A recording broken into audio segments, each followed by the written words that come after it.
J'aime les trains, vraiment les petits et les grands trains.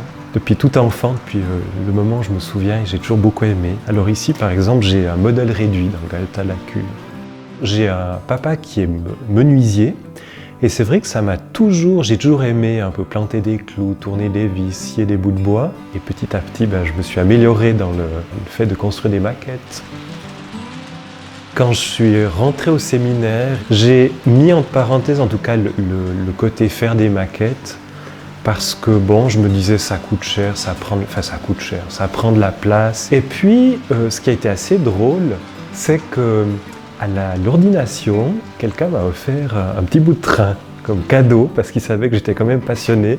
Et moi, je me suis dit, mais tiens, mais pourquoi pas? Et en fait, j'ai redémarré petit à petit, et puis je prends le temps que certains prennent pour regarder la télé, moi je le mets plutôt sur ma maquette. Et alors ça peut me prendre, je sais pas, 1 heure, 2 heures, 3 heures par semaine, quelque chose comme ça. Au début, je le disais pas trop. Je sais pas que j'en avais honte, mais enfin je voulais pas trop que ça se sache. Et puis j'ai vu que les paroissiens trouvent ça plutôt sympathique, trouvent ça original. Cette passion des trains, elle m'a donné de rencontrer des personnes que j'aurais jamais rencontré autrement, des gens qui sont pas forcément des grands pratiquants, qui usent pas trop les bancs de mon église. Et puis je crois que ça équilibre beaucoup d'avoir une passion comme ça. Pour nous prêtres de faire, moi j'aime beaucoup bricoler. Dieu sait ce que j'aime, mon ministère de prêtre, mais nos mains on les utilise pas tellement pour autre chose que pour bénir ou pardonner ou consacrer.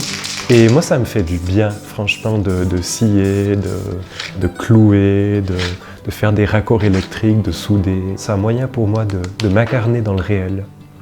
Parfois on se coupe les doigts aussi, on se tape un peu sur les doigts, donc voilà, on se rend compte qu'on est vivant et qu'on est fait de matière aussi.